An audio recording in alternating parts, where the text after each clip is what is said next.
Mr. Chris Jenkins, the President of Commonwealth Games Federation, Mr. Donald Rukare, the Vice President, the Executive Committee members present, Mr. Dr. Paul Tergat, who is the President of the CGA Kenya, all the directors present, all delegates, ladies and gentlemen, good morning. Good morning once again. Am I audible enough? Thank you. Well, it's my singular honor to welcome you to Kenya for this very important meeting today. On behalf of the Kenya Sporting Fraternity, and indeed our country, I express my resounding pride as a nation to host this meeting at a time when the Commonwealth Games is undergoing an extensive remodeling. As a major stakeholder in the Games, the choice of Kenya could not have been more appropriate. The impact of the Commonwealth Games is raising our country's profile as a global force. In raising our country's profile as a global force has been very, very immense. We have, since 1954, we have won 237 medals as a country in 16 editions, and we only missed the 1986 Games. This record underscores the importance we place on this tournament and sports as a whole and as a country. And therefore, I really want to welcome you. We feel part and parcel of the Commonwealth family, and we're very excited to have you, and really extremely excited to note that in the marks of history, we become the first country to be able to host this very historic meeting. And then history will be I hope history will be very kind to us. Like you've been told earlier by Mr. Mutuku, this is Mombasa. Mombasa has a lot of things to be said about it. If you find somebody from your country, as you walk around and see the sea and the beauty of Mombasa, if you find someone who tells you they have been here and they are from your country, tell you they have been here for 5 years, 10 years, don't be surprised. They just came like you. Some came for a 2 days meeting, and they're still around. So this is the beauty of Mombasa, and should you be able to choose to do what they have done, it will not be a strange thing to do. It's just normal when you come to this part of the world. And and I hope you will learn a few Kiswahili words, one of which is jambo, which everybody now knows, and karibu. Karibu is welcome. And so when you hear someone say karibu or asante, if you are from Ghana, it's not Ashanti, it's asante. Asante is thank you very, very much. So say thank you. Through the Commonwealth Games, we celebrate the things we have in common and appreciate the difference that makes our diversity. We have built friendships that transcend regions, race, religion, and cultures. We have competed against each other in the spirit of true sportsmanship. We have become a family called the Commonwealth family. The ideals of Commonwealth Charter continues to shape our relationships with each other and the wider world. The principles of consensus and common action, mutual respect, inclusiveness, transparency, accountability, legitimacy, and responsiveness, as are set out in the Charter, are found true expression in the Commonwealth Games. In a world that is becoming increasingly divided by ideology, religion, and geopolitics, the contribution of Commonwealth Games to the Committee of Nations cannot be overstated. Ladies and gentlemen, the Commonwealth Games and the Commonwealth Youth Games have played a pivotal role in nurturing our sports talent. A majority of our world champions throughout history have competed in these games, and some have actually busted to global scene thanks to Commonwealth Games. To highlight just a few, our 2024 Paris Olympics double gold medalist winner Beatrice Chebet also won gold in the women's 5,000 meters in the Commonwealth Games in Birmingham in 2022. Our three-time Olympic gold medalist and legend, Faith Kipyegon, won her first senior gold medal in the Glasgow Commonwealth Games in 2014. Some of our most memorable moments in sports on the world stage have also come from Commonwealth Games. The most recent is when Ms. Mary Moraa produced an incredible kick to overtake home favorite Kelly Hawkinson and Laura Muir to win gold medal in Birmingham in 2022. Our winning streak in the 3,000-meter steeplechase is one of the ages. Since 1998, Kenya has won 20 of all the 21 medals on offer in the men's steeplechase at the Commonwealth Games, and 9 out of 15 available since the women's steeplechase was introduced in the Games program in 2006. Yet, it's not only athletics that Kenya has taken to the Commonwealth Games. Our rugby sevens teams have performed admirably in the Commonwealth Games. The legend himself is here, Humphrey Kayange. Thank you very much. With the men's team achieving a notable bronze medal in the 2016 Games in Glasgow. The women's team has also been on the rise, competing strongly in recent tournaments. Kenya has also had a strong boxing tradition with athletes like the late Robert Wangila, winning country's first Olympic gold in boxing in 1988. In the Commonwealth Games, Kenya boxers have won several medals over the years. While not as dominant as in athletics, Kenya swimmers have participated and earned a few medals in the various events. Kenya has made strides in wrestling, with some athletes performing well and earning medals in different weight categories. Our participation in sports like netball and basketball has been less prominent, but there have been efforts to improve performance in these areas, an effort which we must keep making in order to expand our offering of the global stage. Kenya's participation in Commonwealth Games, therefore, highlights our prowess in athletics with a growing presence in other sports. In fact, our responsibility in this administration is to make sure that we grow the sport in terms of diversification in this country. And that is the role that the CGA president here has, and the new president of the federation, please hold his hand, because as a country we would like to diversify further. You saw those young men who are dancing here. If we can be able to diversify further in this country, we're going to take care of so many young people. You very well know that in the continent of Africa, and I'm speaking for CGAs who are here from other parts of the continent, our biggest challenge as a continent is the bulging population, and the fact that we have almost 70% of the population of Africa being young people, which presents both an opportunity and a challenge for us. And therefore, sports and games and our CGAs, but also the federation, we have a challenge. And this is good because, on the other hand, Europe doesn't have the young population that we have. We can, this cultural exchange, this opportunity for us to have this discourse, we can welcome the federations and the associations from Europe to find ways of investing even further in sports and games in this continent, so that we can be able to tap into the potential that is in young people, which is an opportunity, which if not managed well, it can also become a challenge. That, as we've seen, unrests, coups, and problems that we have sometimes in countries that are restless because of young people. And when I speak about diversification, Omanyala is here. We've never, as a country, ever had 100 meters sensation like him. And we believe that he's among the people. We have also a gentleman, Diego, in javelin. So there are certain events in this country that we can benefit from your partnership and investment. You have the technology, you have the know-how, we have the human resource, and we can be able to partner together to make a difference as two federations, as the federation from Africa and the ones in Europe.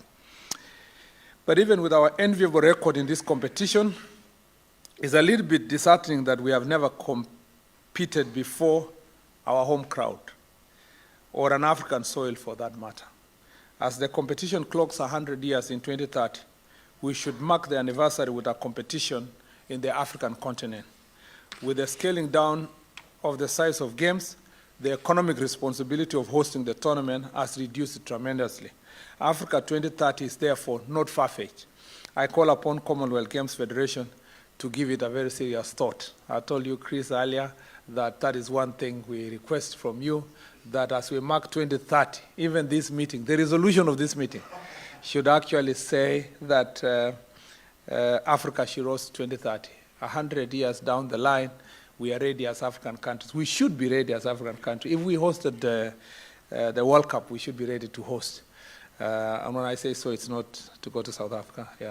Yeah. I'm just saying so. As we speak, the East African countries of Kenya, Uganda, and Tanzania will jointly host the Africa Cup of Nations, a continental football tournament in 2027. I'm tempted to declare a joint bid for also Commonwealth in 2030 after this very important experience. So that the flavor that Africa adds to a sporting bonanza, you all know is unique, and we can be able to share together.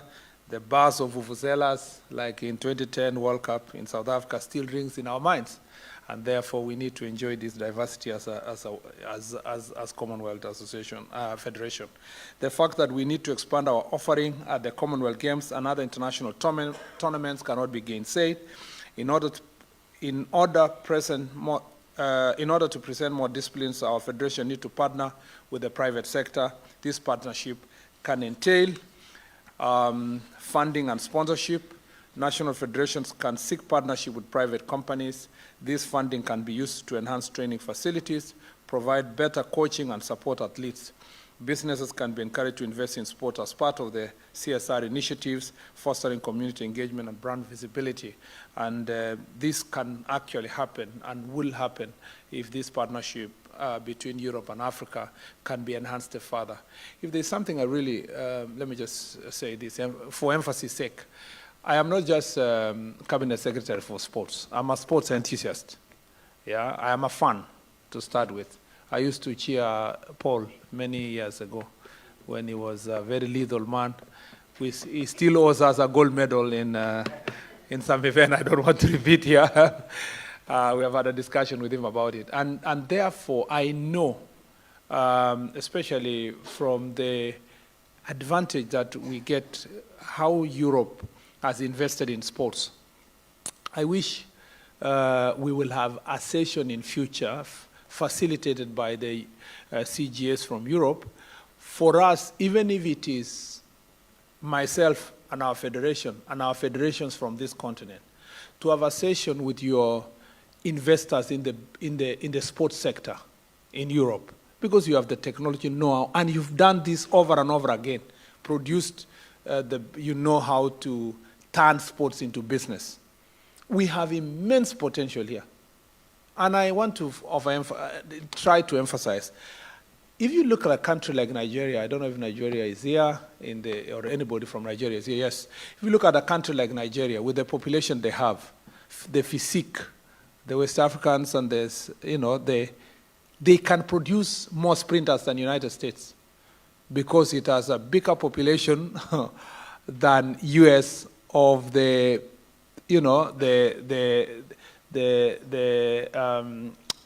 I'm trying to be very polite, but I'm looking for a word to say.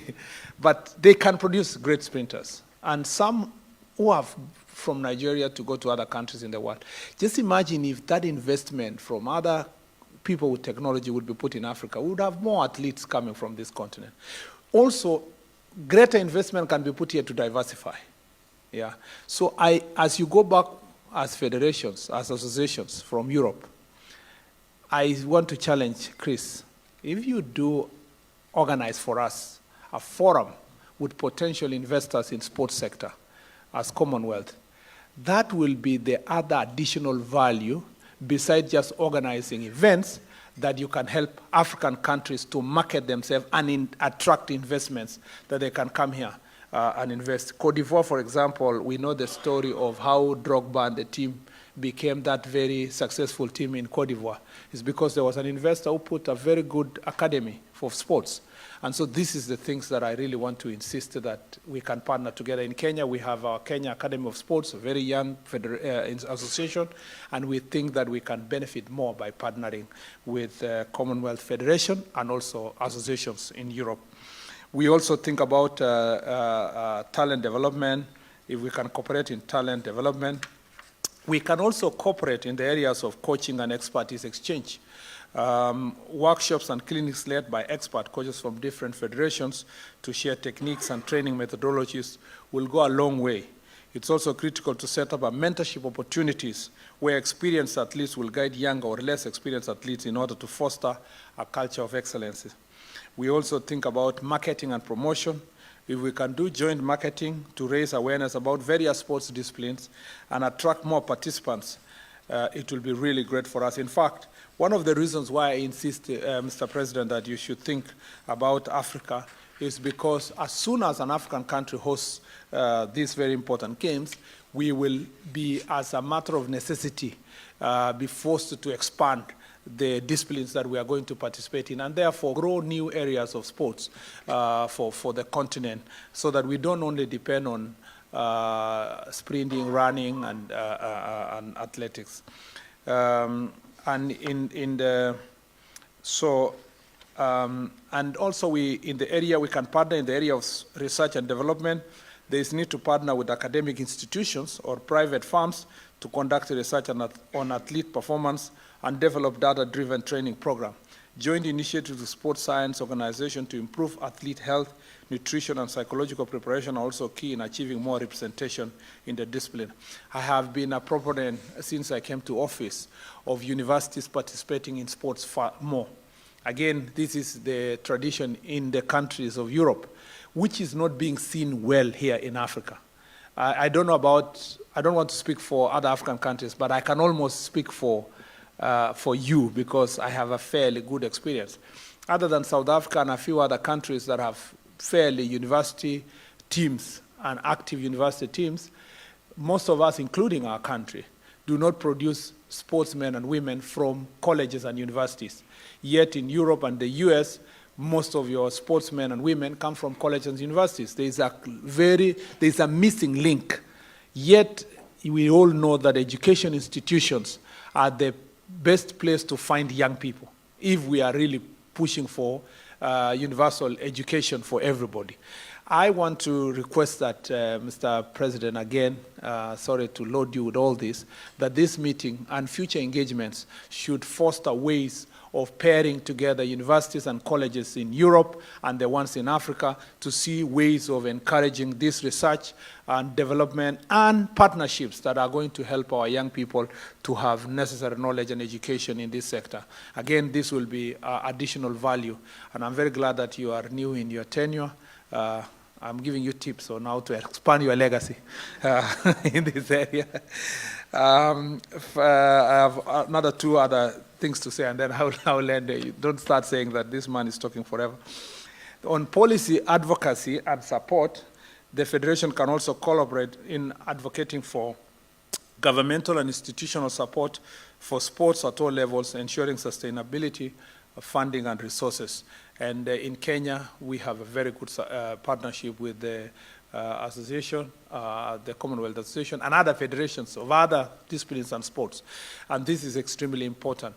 The idea that, and again, the idea that we can have full autonomy of the federation and government on that side should not really happen. This is a symbiotic relationship, and we should be able to find ways of working together to make sure that sports, and particularly for countries like Africa, where government still has a stronghold in all areas of development, we haven't really diversified and divested to areas of